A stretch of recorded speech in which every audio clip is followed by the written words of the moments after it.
C C এই যে পারছে হ্যাঁ কে পারছে দুইজনে মিলে পারছে দুইজনে মিলে অনেক কিছু হয় দে লোড কর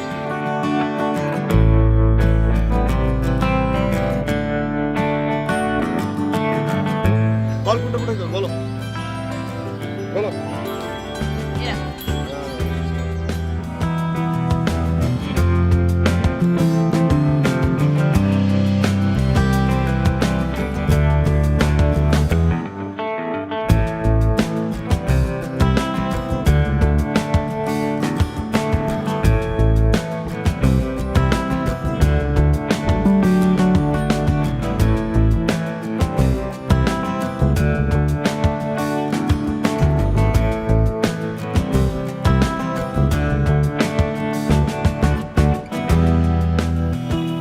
এখানে নিয়ে এলে যে বসেন স্যার, ভালো লাগবে, বসেন।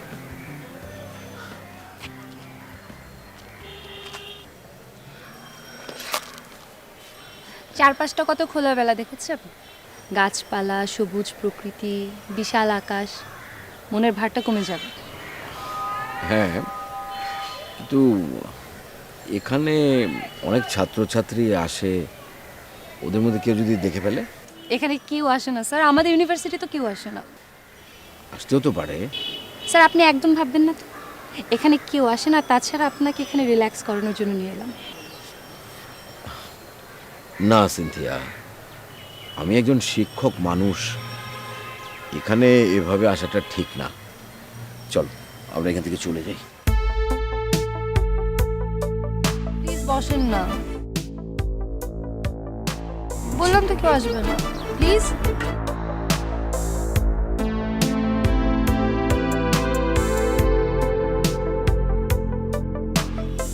দেখো, এমনিতেই সমস্যার কোনো পার নেই, কখন কি হবে কিছুই বুঝতে পারছি না। স্যার আমার সাথে থাকলে আপনার কোনো সমস্যা হবে না, আমি আপনার যাবতীয় সব সমস্যা দূর করে দেব। মানে? না মানে স্যার আসলে আমি বলতে চাচ্ছিলাম যে ধরেন যদি আপনি আমি একসাথে থাকি তাহলে আমাদের ফিল্ড ওয়ার্কে বা রিসার্চে কোনো ঝামেলা হওয়ার কথা না। আর আপনি যেমন করে বলবেন, যেভাবে বলবেন আমি তেমন করে কাজ করতে পারবো। তাছাড়া রাত দিন পরিশ্রম করা আমার জন্য কোনো ব্যাপার না। সো বলছিলাম ওই সাইডটা আপনি একদম টেনশন ফ্রি থাকতে পারেন। সেটা না হয় টেনশন ফ্রি থাকলাম, কিন্তু যে পরিস্থিতিতে আছি সেটা সামাল দেবো কি করে? স্যার ওগুলো ভুলে যান তো, আমি আছি না, আমি আপনাকে হেল্প করব। কিভাবে? স্যার আপনি নাকি একসময় পার্সোনাল ফটোগ্রাফি করতেন, আপনার কালেকশনে নাকি প্রচুর ফুল, পাখি, তারপরে বিভিন্ন স্থাপনার ছবি আছে। হ্যাঁ, কিন্তু তুমি জানলে কি করে? জেনেছি স্যার। ওসব শখে করেছি, একসময় ছবি তোলার ব্যাপক নেশা ছিল, সময় পেলেই ক্যামেরা নিয়ে বেরিয়ে যেতাম। স্যার এখন ছবি তোলেন না? এখন তো সময় পাই না, তবে মনের মধ্যে মাঝে মাঝে নেশাটা খুব প্রকটভাবে দেখা দেয়। স্যার আমার একটা ছবি তুলে দিন না। ক্যামেরা এনেছো? না স্যার, তবে মোবাইল আছে স্যার, ক্যামেরা খুব হাই রেজলিউশন, ছবি তুলে ভালো আসে। একটা ছবি তুলে দিন। কোথায় তুলবে? স্যার ওই সাইডটাতে যাই। চল চল।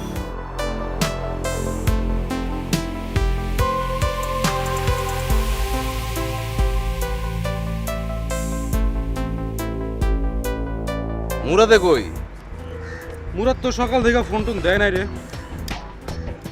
এই তোরে যে আমি নাম্বার কালেক্ট করতে গেছিলাম, কটা করছিস? টেনশন লইস না বন্ধু, নাম্বারগুলো সব হয়ে যাবে। টেনশন কি আর আমার আছে? তোরা থাকতে আমার টেনশন কি, তাই না? কটা নাম্বার কালেক্ট করছিস সেটা ক। করতেছি। আমি বুঝলাম না, তুই কি একটা নাম্বার কালেক্ট করস নাই এখনো? করছি তো, একটা নাম্বার কালেক্ট করছি, বাকিগুলো হয়ে যাব। মাত্র একটা নাম্বার কালেক্ট করছিস? তোরা আমি কইছি মিনিমাম 60 থেকে 70টা নাম্বার লাগবে আমার। কয়টা দিন হয়ে গেল জুয়েল, তুই মুরাদের ভাও তুললি। বন্ধু আর দুদিন টাইম দে, সব নাম্বার ম্যানেজ করে এলাম। তোর 2 দিন কয়দিন হইব কত? অলরেডি 5-6 দিন হয়ে গেছে। তোর কি যে করস না বুঝি না, বুঝছস? এই, জামান ভাই ফোন দিছে। হ্যাঁ ভাই, সালাম আলাইকুম। ওয়ালাইকুম সালাম। কোথায়? এই তো ভাই ক্যাম্পাসেই আছি। আরে আমি তো তোমাদের ক্যাম্পাসেই আসলাম। তাই নাকি ভাই? আপনি ক্যাম্পাসে কোন জায়গাটা আছেন ভাই? এই তো টিএসসি সামনে। আচ্ছা ভাই, আপনি কাইন্ডলি একটু চা খেতে থাকেন, আমি জাস্ট 2 মিনিটের মধ্যে চলে আসবো। আচ্ছা জি জি ভাই, জি ভাই, সালাম। জামান ভাই, চল চল চল। নাম্বারগুলো কালেক্ট করার জন্য তাড়াতাড়ি ফোন লাগা, বুঝছো? আর ভালো লাগতেছে না কিন্তু তো। নাম্বার লে টেনশন লিস না বন্ধু।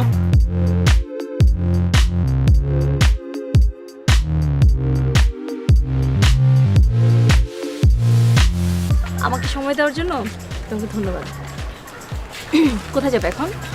এক্স্যাক্টলি কোথাও যাবো বলতে পারছি না, হলে যেতে পারি অথবা অন্য কোথাও। বিকেলে কি আসবে? আমার ইচ্ছে নেই, তবে তুমি যদি বলো আসতে পারি। আচ্ছা, তুমি টেস্টে কী করবে এখন? একটু গ্রুপের অফিসে যাব, তারপর? তারপর হলে, আর বিকেলে বের হব। আপনি কি ক্লাস আছে? ও আচ্ছা, ওকে, ফোন দিও। Bye, see you.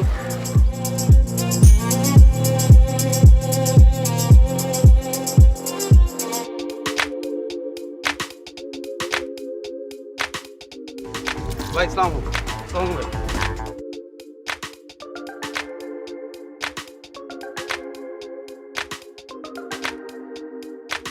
ভাই, আপনি আসবেন আগে একটা ফোন দিতেন, আমি পোলাবেন সব নিয়ে হাজির হয়ে যেতাম। না না, এখানে আসবো এমন কোনো প্ল্যানই ছিল না। এদিক দিয়ে যাচ্ছিলাম, হঠাৎ মনে পড়লো যে রেজিস্ট্রার অফিসে একটা কাজ আছে, আর এই জন্যই আসি। তাই নাকি ভাই? কি কাজ? আমার আপনি ফোনে কইতেন, আমি করে দিতাম। আরে না, তোমাদের দিয়ে হবে না, আমাকেই লাগবে। বাদ দাও, কি অবস্থা তোমাদের বলো? জি ভাই, আছি আলহামদুলিল্লাহ, সব ঠিকঠাক চলতেছে। বাকি সব আপনার দোয়া ভাই। কোনো সমস্যা নেই, অত চিন্তা করো না। সর্বোচ্চ লেভেল থেকে তোমার জন্য মেকানিজম চলছে, আর আমি নিয়মিত যোগাযোগ রাখছি। জি ভাই। শোনো, তুমি হচ্ছে আমার সবচেয়ে কাছের মানুষ, তোমার জন্য আমি লবিং করে যাবো, কিন্তু মাথায় রেখো এই মুহূর্তে কোনো ঝামেলায় জড়ানো যাবে না। জি ভাই, আপনি একদম টেনশন করেন না ভাই, আমি আপনার অর্ডার ছাড়া এক পাও নড়বো না। ও আরেকটা কথা, ঠিক মতো মাথায় রেখো এই মুহূর্তে অনেকেই চেষ্টা করবে তোমাকে ঝামেলা ফেলতে, একদম সাবধান। ভাই, আপনি একদম চিন্তা করেন না, আমি সচেতন থাকবো ভাই। ওকে চলো, কাজটা সেরে তারপর কথা বলা যাবে। ঠিক আছে ভাই, ভাই আমি তাহলে গাড়িতে থাকবো। আরে আসো, কোনো অসুবিধা নেই। কি যেন নাম তোমার? ভাই জুয়েল।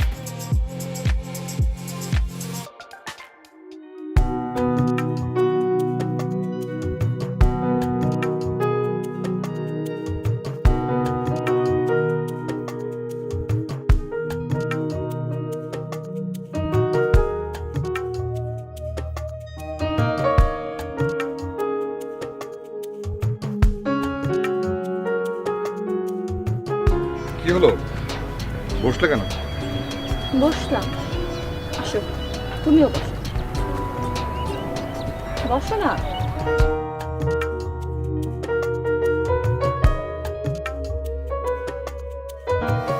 কি খারাপ লাগছে? না।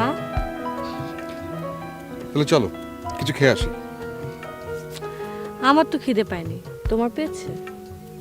থাকলে পাশে তোমার মতো সূর্যকন্যে, ক্ষুধারা পালায় দৌড়ে গহীন অরণ্যে। তুমি যে কি বলো না, কি বলি? তুমি একটা পাগল।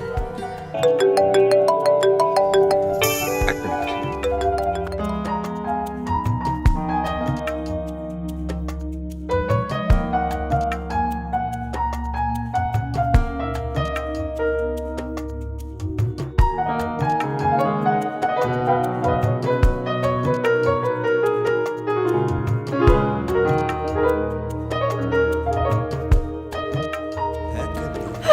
আপনি এত মজার মজার কথা বলতে পারেন, আমার আগে জানা ছিল না।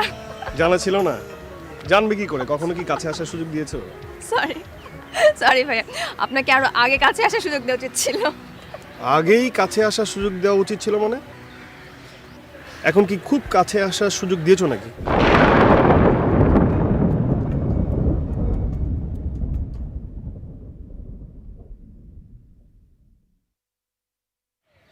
কি হলো, কথা বলো। কি বলো? হ্যাঁ চলো, সরি, চলুন ক্যাম্পাসে ফিরে যাই। চলো, চলেন, কি এসবের মানে কি? চলো বললেও আমার কোনো আপত্তি নেই, চলেন বললেও আমার কোনো আপত্তি নেই, কিন্তু একটা জিনিস বলা উচিত, চলো বা চলেন। আমি এখন যেতে চাই। যেতে চাই কথাটা বলতে নাই, বলতে হয় আমি এখন আসি। আচ্ছা, আমি এখন আসি। Good, very good. আমি এখন আসি, কিন্তু তার আগে একটু বসি। We we we we we, একটু বসি।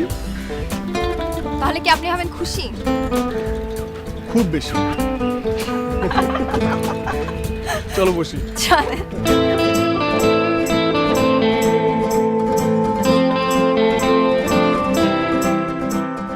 তো দেখি তোমার স্টোরিটা দেখি।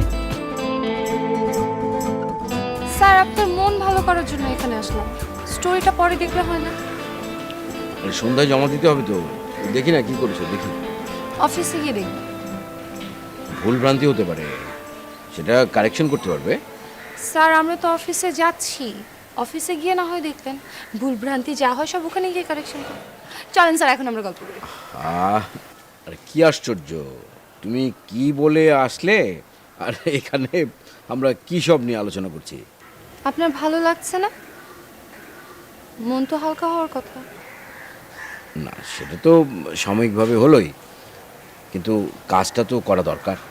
স্যার সন্ধ্যায় তো আমরা অফিসে যাচ্ছি, ওখানে গিয়ে না হয় কাজ করব। আর তাছাড়া স্টোরিটা তো আর আজকে জমা দিতে হচ্ছে না, এক সপ্তাহ পর দিলেও তো চলবে।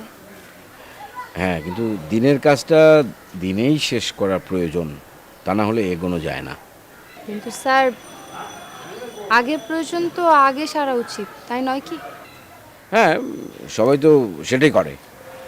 সবাই করলেও তো আপনি করছেন না। কি বলছো? জি স্যার, সত্যি বলছি। কেমন করে একটু বুঝিয়ে বলো তো। মনে করেন আপনি কোনো একটা কারণে মানসিকভাবে, সরি, সুনির্দিষ্ট একটা কারণে আপনি মেন্টালি ডিস্টার্ব আছেন।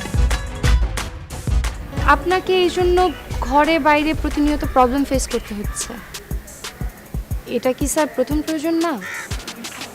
হ্যাঁ, সেটা প্রয়োজন, কিন্তু সেটা তো সারার কোনো উপায় নেই, মানে সেটা সারার কোনো প্রক্রিয়ার মধ্যে তো নেই। কেন নয়? আপনি ইচ্ছে করলে সারাতে পারবেন। কিভাবে? অবশ্যই উপায় আছে। আপনি চাইলে আমি আপনাকে হেল্প করতে পারি। তুমি কি হেল্প করবে? করবো স্যার, করবো।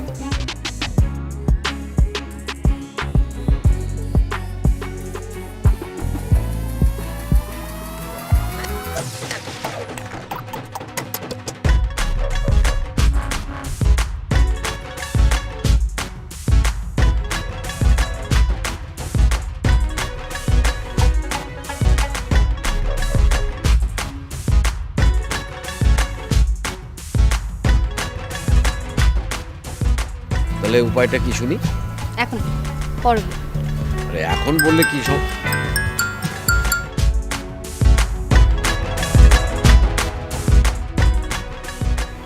হ্যালো, আমি এসে গেছি। কেন এত তাড়াতাড়ি? আপনারা যাননি? গিয়েছেন তো। তাহলে চলে এলে যে? বাহ, আমার না দুপুরের মধ্যে ফিরে আসার কথা। তোমার না বিকেলে গাড়ি লাগবে বললে? হ্যাঁ, থ্যাংক ইউ। তুমি কখন আসছো? এই তো কিছুক্ষণ পরে চলে আসবো। আচ্ছা, রাখছি, আসো। ওকে ওকে, ঠিক আছে।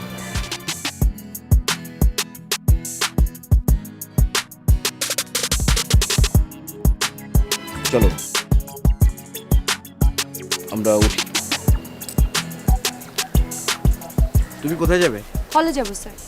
স্যার সন্ধ্যা মানে কোথায় থাকবো? সন্ধ্যায় না, সন্ধ্যার ঠিক মানে একটু আগে বিকেলের দিকে তুমি ওই দোয়েল চত্বরটা আছে না, তার বাঁ পাশে মোড়টাতে। ওই যে যেখানে যে মাটির তৈজসগুলো বিক্রি করে। হ্যাঁ হ্যাঁ হ্যাঁ, সেখানে। ওখানে পৌঁছে তুমি আমাকে একটা ফোন করবে। হ্যাঁ জি স্যার। চলো।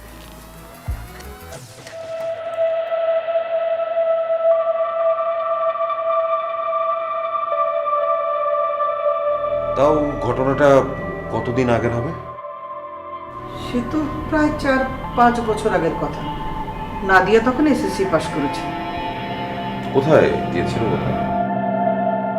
আমাদের দুঃসম্পর্কের এক আত্মীয়ের বাড়িতে। আপনাদের এই আত্মীয়র বাড়ি কি ঢাকার ভিতরে নাকি অন্য কোথাও? ঠাকুরগাঁয়ের পীরগঞ্জে। I see. ঠাকুরগাঁ মানে নর্থ বেঙ্গল। সে তো অনেক দূর। কার সাথে গিয়েছিল? একা একা। একা একা? এসএসসি পরীক্ষা দেওয়া একটা মেয়ে ঢাকা থেকে একা একা এত দূর? দুঃসম্পর্কের আত্মীয়র বাসায় চলে গেল। অভিমানটা ছিল কি নিয়ে? নাদিয়ার বাবা বলেছিলেন পরীক্ষা ভালো দিলে নেপালে বেড়াতে নিয়ে যাবে, নেয়নি বলে। নেয়নি কেন? তিনি বললেন পরীক্ষা ভালো দিয়েছো ভালো কথা, কিন্তু রেজাল্টটা হোক আগে দেখি, তারপর নিয়ে যাব। কিন্তু নাদিয়া তা মানেনি। মানেনি কেন? নাদিয়ার এক কথা, সে বলল আমি তো পরীক্ষা ভালো দিয়েছি, আমাকে যেতেই হবে। আসলে সে পরীক্ষা ভালো দিয়েছে, গোল্ডেন A+ পেয়েছে। তারপর? অনেক খোঁজাখুঁজি করে ঠাকুরগাঁ থেকে ঢাকায় নিয়ে আসা হলো। তারপর ওকে নিয়ে আমি আর ওর বাবা নেপালে যাই। I see. এতটাই জেদি ছিল আপনাদের মেয়ে? হ্যাঁ, ভীষণ জেদি আর একরোখা, যা বলতো তাই করতে চাইতো। পরবর্তীতে আর এরকম কোনো ঘটনা ঘটেছিল? না, তেমন কিছু ঘটেনি। অবশ্য আমরা তেমন সুযোগও দেইনি। ইউনিভার্সিটিতে ভর্তির পর মাঝে মাঝে এটা ওটা নিয়ে রাখ। সেটা কি ধরনের? এই যেমন ধরেন, হল থেকে বাসায় এসে 2-3 দিন থাকবে, কিন্তু পরদিনই হয়তো ব্যাগ নিয়ে বলে বসলো মা আমি চলে যাচ্ছি। আবার কখনো ফোনে জানাতো মা আমি 10-12 দিনের মধ্যে বাড়িতে ফিরবো না। তারপরেই দেখা যেত পরদিন সকালে অথবা সন্ধ্যায় চলে এসেছে। আপনারা এ ব্যাপারে তাকে কিছু বলতেন না? কখনো বলতাম, আবার কখনো বলতামও না। বললে আবার বেশি রেগে যেত।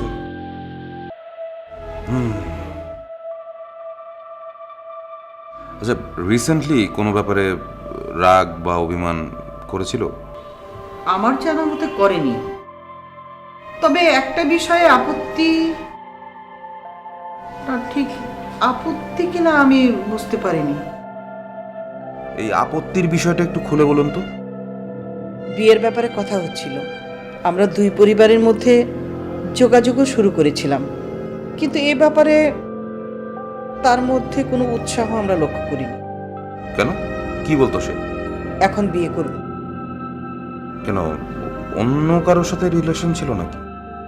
মনে হয় না অন্য কারোর সাথে কোনো রিলেশন ছিল, কিন্তু যার সাথে বিয়ের কথা হচ্ছিল সে তো নাদিয়ারই ফ্রেন্ড ছিল, তারা একসাথে পড়তো। আপনি কিঙ্করের কথা বলছেন? জি জি, আমি কিঙ্করের কথাই বলছি। আমি যতদূর জেনেছি কিঙ্কর নাদিয়াকে ভীষণ ভালোবাসতো, কিন্তু নাদিয়া হয়তো কিঙ্করকে ভালোবাসতো না। আচ্ছা, আপনারা কি ওকে বিয়ের ব্যাপারে কোনো চাপ দিচ্ছিলেন? না, কোনো রকম চাপই দিইনি, শুধু বলেছি কিঙ্কর ভালো ছেলে, যোগ্য ছেলে, তাকে তুমি বিয়ে করতে পারো। আপত্তিটা কোথায় ছিল না? ওই যে আপত্তি ছিল কিনা বুঝতে পারিনি, সেদিনই রাগ করে হলে চলে গেল, অথচ 2-3 দিন থাকবে বলে বাসায় এসেছে। আচ্ছা, ওই চলে যাওয়ার কতদিন পর নিখোঁজ হলো? প্রায় 20-22 দিন। এর মধ্যে একবারের জন্য বাসায় আসেনি? না, তবে ফোনে প্রতিদিনই কথা হতো। ঠিক আছে, আমরা বিষয়টাকে বেশ সিরিয়াসলি দেখছি। আপনি কোনো চিন্তা করবেন না, নিশ্চয়ই অল্প কিছুদিনের মধ্যেই আমরা নাদিয়ার ব্যাপারে একটা খোঁজ পেয়ে যাব। করুন, দ্রুত একটা ব্যবস্থা করুন। আমার মেয়েকে ছাড়া আমি বাঁচবো না, আমার নাদিয়াকে ছাড়া আমি বাঁচবো না। প্লিজ, আপনি এভাবে ভেঙে পড়বেন না। আপনি একটু ধৈর্য ধরুন আর আমার উপর বিশ্বাস রাখুন। আমরা আমাদের যথাসাধ্য চেষ্টা করছি। আচ্ছা, ভালো কথা, নাদিয়ার যদি ইদানিংকালে তোলা কোনো ছবি থাকে তাহলে 2-3টা ছবি আমাকে দিন। জি, বসুন। আনছি।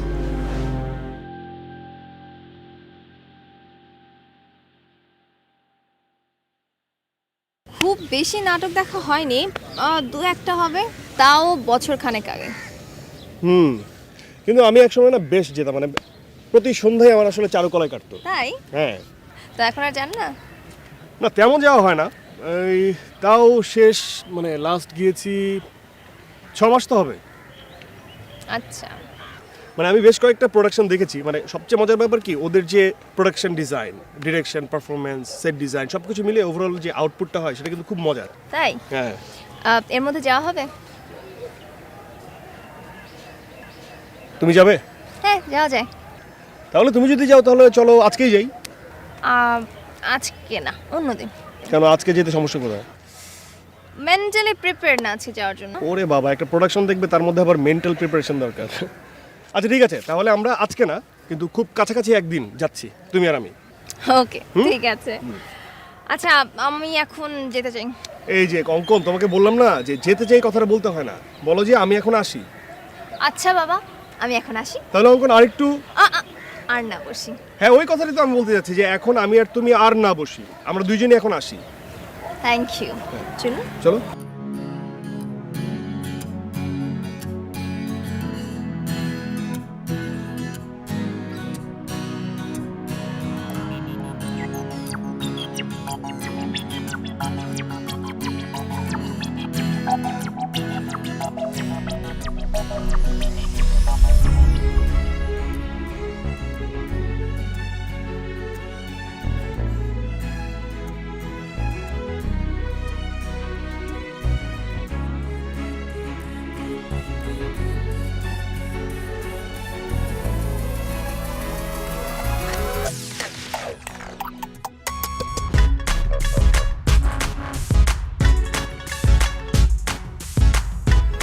বলো।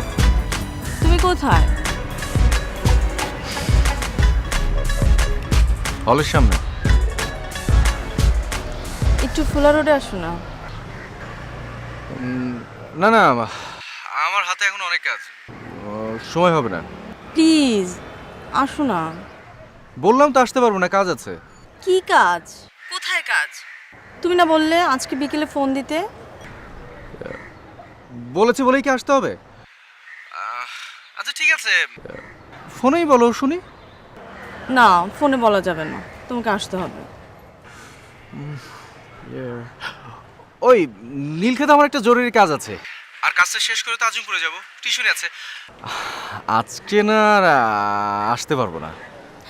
আচ্ছা বাবা, 1 মিনিটের জন্য। কি আশ্চর্য মেয়ে বাবা। প্লিজ আসো না, প্লিজ প্লিজ। ঠিক আছে ঠিক আছে, আমি আসছি, কিন্তু 1 মিনিটের জন্য। আচ্ছা, আগে আসো, তারপর দেখা যাবে।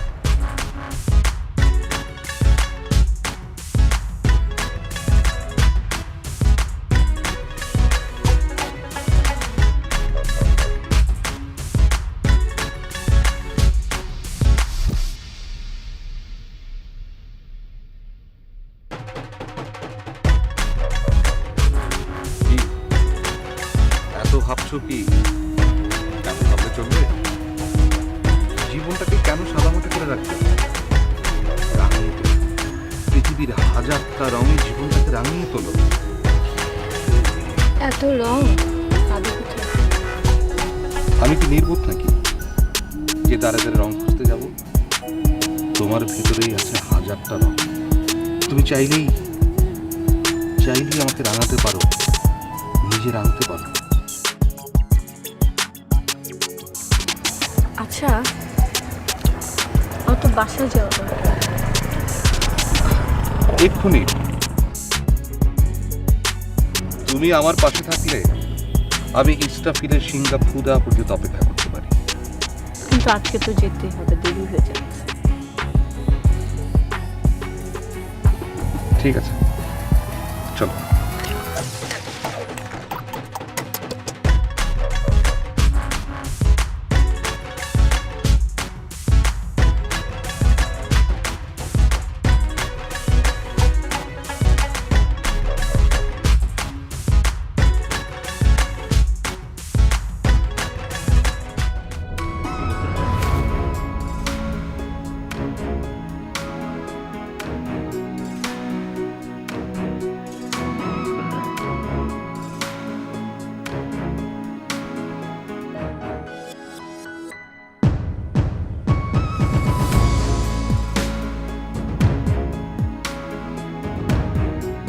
স্যার কি কারোর জন্য অপেক্ষা করছেন?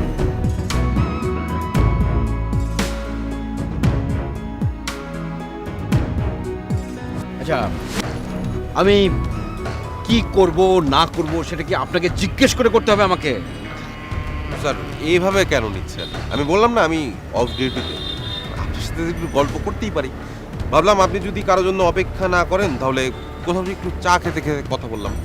আচ্ছা, আপনি কি করে ভাবলেন যে আপনার মতো একজন মানুষের সাথে আমি ক্যাম্পাসে বসে চা খাবো? আপনার সাথে চা খাওয়ার কোনো আগ্রহ আমার নেই। সেটা অবশ্য স্যার আমি জানি আপনার আগ্রহ নেই, থাকলে এতদিনে অনেক তথ্যই পেয়ে যেতাম। আচ্ছা, আপনি তো নিজেই বললেন যে আপনি অন ডিউটিতে নেই, কিন্তু আপনার কথাবার্তা শুনে তো সেরকম মনে হচ্ছে না। আমি আপনাকে কতবার বলবো যে নাদিয়া সম্পর্কে আমি কোনো কিছু জানি না? এটা কিন্তু স্যার আপনি ভুল বললেন। আপনি নাদিয়া সম্পর্কে কিছুই জানেন না, কথাটা ভুল। আপনি বলতে পারেন যে এখন আর কিছু জানেন না। আপনার সাথে আমার কেন যে আবার দেখা হলো? স্যার আমার সাথে তো আপনার দেখাই হবে, আর আপনার কপাল যদি খুব বেশি খারাপ হয় তাহলে রোজ একবার করে দেখা হয়ে যাবে, রুটিন হয়ে যাবে স্যার। আপনাকে একটা ইনফরমেশন দিই, আমার কপাল এরকম খারাপ কখনোই হবে না যে আপনার সাথে আমার প্রতিদিন দেখা হবে।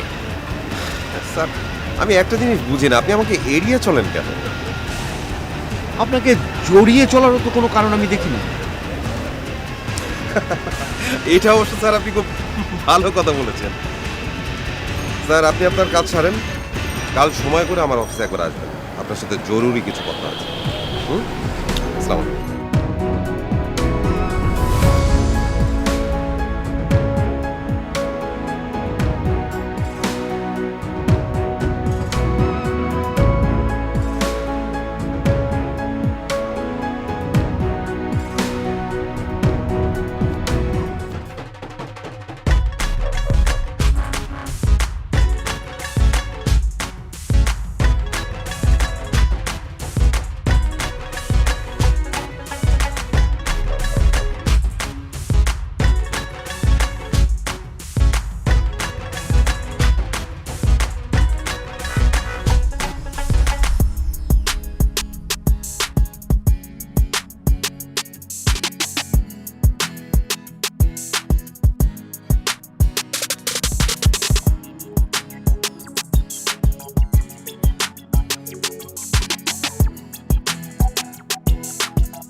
হ্যালো, তুই কোথায়?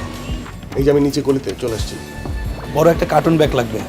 তা আগে বলবি না যে কার্টুনের ব্যাগ লাগবে? আরে ব্যবস্থা কর। তুই নিচে নাম।